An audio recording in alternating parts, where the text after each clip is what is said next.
Hello there. The brain is a tool that is designed to facilitate life here on Earth. And the purpose for life here is expansion. But we couldn't gain expansion out of life if we couldn't survive here. And so the brain is equipped, first and foremost, with survival mechanisms. Things that pose a threat to us are of much more importance to our brain. It's much more concerned with what's going wrong than what's going right. Things that are going right don't threaten survival. Things that are going wrong absolutely do. And so the brain switches into fight or flight mode. And the minute it does this, it becomes hyper-vigilant for things that are going wrong. It becomes hyper-vigilant to negativity, absolutely focused on it. And when your brain has switched into this mode, focusing positively becomes almost impossible. This is where we get into a negative spiral, where when the brain fixates on something that makes it feel danger, when it's in that fight or flight mode, it cannot focus positively. So it focuses on everything that's negative, and it continues to do this and continues to do this. And what do we know about the law of attraction? Unfortunately, whatever you focus on, you get more of, until you're in a death spiral. If you've felt safe most of your life, chances are it's not very hard for you to think positively, because your brain is not caught in that negative feedback loop. It's not constantly trying to avoid danger through pessimism. However, if you are the kind of person who experienced trauma in your life, if you did experience danger, if you got hurt, then chances are your brain is wired towards danger, or avoiding danger, I should say. It is the kind of brain that is constantly on the lookout for anything that's negative or any problem, so it can try to prepare itself. Your brain is locked in survival mode, trying to avoid danger by worrying, negative focus, and pessimism. It's a vicious cycle that leads you into a waking hell. Now, the brain is an efficiency tool, which is both awesome and not so awesome. It's why it takes effort for you to find your way to your new house the first time, but after a few times of doing that, it takes no effort whatsoever. You don't have to think about it. It's the same as when you're learning an activity. Let's say that you're learning how to swim. To begin with, it takes a lot of focus, but after a while, you don't even know how you swim, you just do it. Your brain, being so efficient, takes it over, makes it subconscious. Awesome when you want it to do that. Not so awesome when you don't. Now, your brain loves to take things that you do in repetition, thoughts you think, actions you take, and it loves to make that subconscious. It loves to recognize patterns and then create neural pathways according to those patterns. It creates habit. This is why neuroscientists so often say that neurons that fire together become wired together. When this happens, it becomes easier to activate this circuit in your brain the next time, and even easier the next time, and even easier the next time. Eventually, the negative focus neuronal pathway becomes your unconscious default. It has been programmed into your mind, like code is programmed into a computer. Even if we have practiced positive focus in the past, when we experience a trauma, we often get kicked into this negative feedback loop. So don't be surprised if you go through something painful in your life and you instantly have such a hard time focusing positively. It's because that threat or that trauma has kicked your brain into that survival mechanism, into that mode where it's like, all right, I just got myself in trouble. Now I have to look out for every danger that I can possibly think of so that I can avoid it in any way that I can. So nothing's gone wrong if you're caught in that cycle. It's just that you've triggered that aspect of your brain. Now, heartbreak is particularly notorious for kicking us into this kind of a downward spiral pattern. What's interesting about the heart is it's completely full of neurons, right? You'd never think that. We think neurons when we think of the brain. But the heart is in fact what is informing the brain what to think. So when you experience a heartbreak, an injury around love, then that will kickstart you straight into that mechanism of trying to avoid danger, trying to avoid separation, or all of those painful things we experience in conjunction with heartbreak. In other words, if you experience a trauma related to love, your heart will inform the brain to go into self-protection mode. For this reason, it's a good idea to watch my video on YouTube titled Heart Meditation. Stress also causes you to default into that sort of primitive survival mode where the brain literally makes it impossible to focus positively. So whatever you can do to reduce stress in your life, please do it. But I just want you to let yourself off the hook a little bit. If you have something going on in your life that's causing you a huge amount of stress or that is actually posing a threat to you, the likelihood of you being able to easily focus positively is very, very low, because your brain is being switched into that, let's say, negative focus territory, that hypervigilance for negative mode that happens in conjunction with our survival mechanisms. In the beginning of trying to change your negative focus, the portion of your brain called the prefrontal cortex will have to use conscious will to override its old pattern or code in your brain until the code shifts and new neurons wire together, creating a positive focus neural circuit that then becomes the unconscious default of your brain. To begin this process, I want you to employ an energy healing technique. I'll show you what I mean. Okay, so what I want you to do is to lay down, just like Graciela has here, and I want you to get somebody to do this technique on you. I'm going to be explaining what the person in my position is going to be doing, so that when you find that person, you can explain it to them. So I want them to put their hands around your head, and their focus is going to be specifically your brain. They're going to connect to your brain, and then the intention for this healing session is to replace the negativity with positivity. So this is going to be a highly intuitive process. You can let whoever's doing this to you make it highly intuitive. And if you're in Graciela's position, you can do whatever you want with your mind. Either you can just surrender and let them do the whole thing, or you can intentionally think about the process that you want to take place in your brain. Now, the person who's in my position, who's going to be doing this with you, may begin by pulling out negative energy. They can connect to that negative energy that's in your brain, and then they can pull it. You can pull it out the ears or anywhere that they feel would be good to pull it out. And then they can replace it with positive energy. Or, just holding the brain, they can simply hold the high frequency positive energy, infuse that into the brain, which requires the brain to adopt that frequency. And then the negativity is replaced on its own. They can also focus on creating different neural pathways. So if they can connect to the fact that in your brain you've got all these negative pathways going through your brain, they can undo those pathways, short circuit them, and then intentionally focus on creating positive neural pathways. So there's a lot of options for the way that you can do this. That's why I'm saying you can let this process be a super intuitive process, because chances are when they connect in with your brain, they'll have an intuition about what needs to happen. And then it's about letting their mind take that energetic journey. If the person who's working with you is having trouble with this, one of the best things for them to do is to think of something that makes them super, super happy. Maybe it's a thing, a person, a scene. So like, let's say that something that made me really happy was like sitting outside with a peach pie on a table at a farm in the middle of the summer. Like, that's an awesome feel-good thing to me. I would focus on that. I would intensify the feelings in my body, and then I would intentionally send that into her brain. That's a good technique. Another good technique that you want to use in conjunction with this process is that you may feel, when you're connected to this person's brain, that they want some kind of message. Something like, you're completely safe, it's all okay. You can either say that while you're working on them, or you can think it and send that message energetically through your hands into their head. You can also use music to amplify this as well. So if you want to play your meditation music or any feel-good music that you have, feel free to do that. You also want to explore with hand positioning, because there are some ways that, given the person that you're going to be working with, because everybody's unique, but there are, two ways that I find are the very best to get energy into the brain itself. That's to focus on the temples, and also to shift it so you're over here at the cerebellum. So your hand's way back here in the brainstem area, and one is in the front, and you can do it that way as well.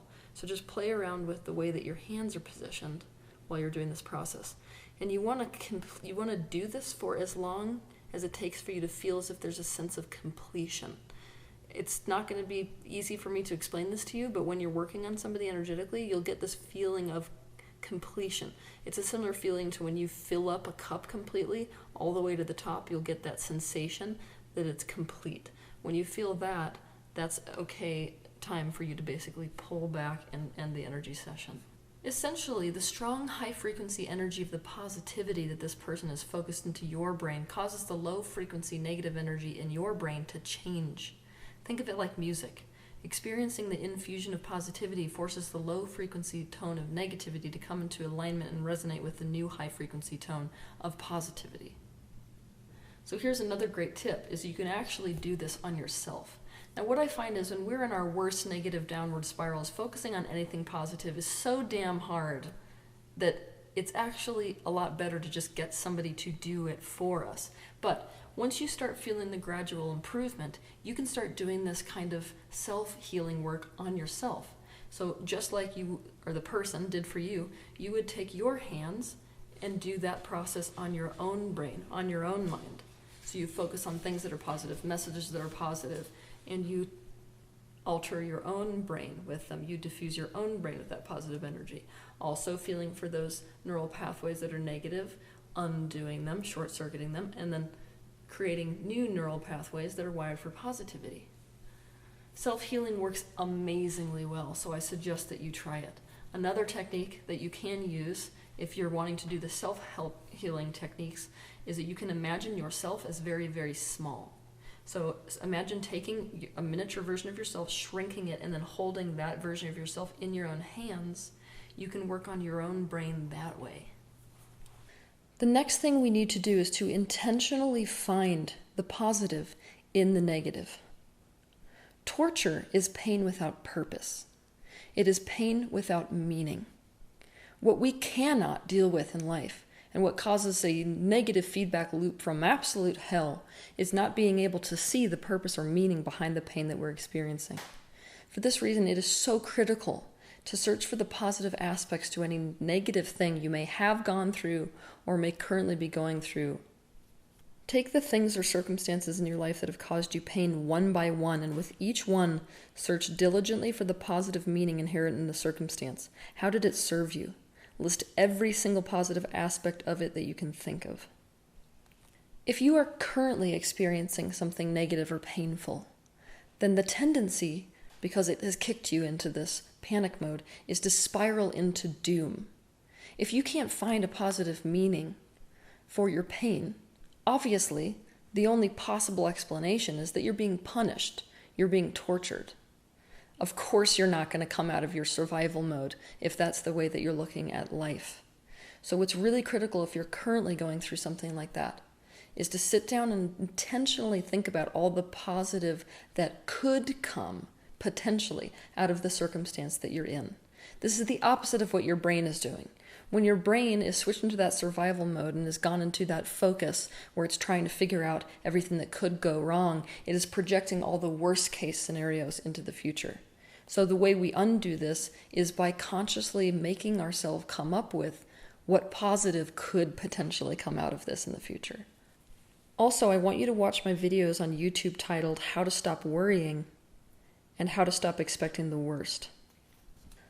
The next thing we need to do is to sit in meditation and to consciously find the aspect of ourself that is chronically negatively focused because it is so terrified. We have to find the aspect of ourself that is caught in that fight or flight mode, in that terror.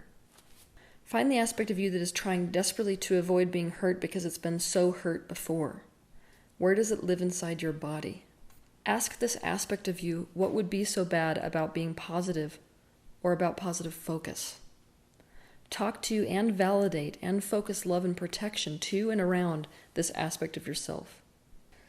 The next thing we need to do, let's just face it, it's what pretty much every self-help expert loves to tell you to do, because it works. We need to begin and end our day with a gratitude list. Now, if you are caught in this loop of negative focus, that literally sounds like I'm telling you to throw a tic-tac at an elephant.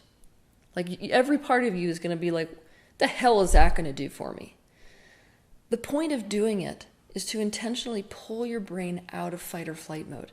You cannot focus on something that you enjoy or even mildly appreciate and focus on what you dislike at the same time.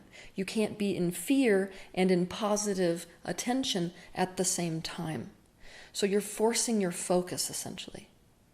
So anything matters. Like, I don't need this to be a big thing. It can be tiny things. It can be as small as, oh, I appreciate the color red that I'm looking at across the room. That simple. Anything that causes you to say, I like that kind of tiny opening, as opposed to that constriction of everything around me is horrible and I don't like it. When you're ready, you can graduate this. And so instead of just doing those two lists, throughout the day, you can just stop wherever you are and start doing a scavenger hunt for things that you appreciate in your environment. By this point, you pretty much get the point that if you're having such a hard time with positive focus, it means you don't feel safe. Your brain has switched into that fight or flight mode. So, what's obvious? We have to find a way to feel safer. So anything you can do to make yourself feel safe is a good idea. I want you to compile a list of everything you can possibly think of that causes you to feel safety. And then, during the day, you can go to that list and pick something off of it to do. This is especially important when you're feeling really, really scared in the moment, is to just go to that list and pick something. Here's an example of what might be on the list. And I want this list to be as long as you can make it, so you have a lot of choices. A warm bath, sitting with the covers pulled over my head, compression, being held, the smell of chamomile, watching the Food Network. I also want you to identify the areas of your life that are making you feel the most unsafe here and now. What situation is it that's triggering this unsafety, or is there a situation that's chronically triggering it? And I want you to brainstorm, even involve other people in this process, ways that you could make that situation feel safer, actions you could take, and take them. It's also important when you're on that negative spiral loop and you feel yourself just being incapable of focusing positively towards anything, to change the circumstances that you're in. Basically, take some actions to change where you are. Do anything that helps you shift your focus, such as getting out of the house, playing music that shifts your mood, watching a movie, or visiting a friend. Sometimes when you're caught in that loop like a trap, the hardest thing to do is to just get up and move away from it. Do something that alters your focus. But sometimes that is the very thing that you need to do. Now, I want to instill in you the idea that negative isn't bad. If negative was bad, your brain wouldn't be wired to attend to it. Your brain is wired to attend to it because when it notices the negative, it's supposed to immediately then figure out what to do instead. It's basically supposed to inspire proactive change. So, the potential scenario of this boat sinking makes me know that I want to cover it in wax, for example, so it doesn't sink in the future. That's a proactive step that we can take. So obviously, negative just served us. It made us more aware of what we want to create. When negativity becomes a bad thing is when there's no proactive change that we can make. The negative is just informing us of stuff that we're completely powerless to. That's when we get on these real negative spirals. So to reiterate, negativity becomes a problem when we are not alerted to ways to stay safe or to proactive changes we can make, but rather that negative focus instills in us a worldview of danger, a worldview of pain. This is when positive focus becomes necessary. Now, there are 3 primary core beliefs that those of us who get chronically stuck in negative thinking have actually succumbed to. These core beliefs were implanted deep in our system way, way back when. And so what we have to do is to become aware of them and to work on those top 3 negative core beliefs directly. And they are: 1, the world is dangerous. 2, the universe is against me. And 3, if I focus positively, I'll get hurt. We need to deliberately change these core beliefs. To find out how to do this, watch my video on YouTube titled How to Change a Belief. There is a subtle nuance which we have to come to understand, and the nuance is this. Positive focus becomes a tool of resistance when we are using positive focus to avoid something negative. However, if we are using positive focus to deliberately create whatever it is that we desire, to heal from trauma, or to shut down the aspect of our brain that has us locked in negative focus because it's in hypervigilance mode, then positive focus can in fact be the very thing which causes you to feel empowerment and puts you back together again. So try this out for yourself, and have a good week.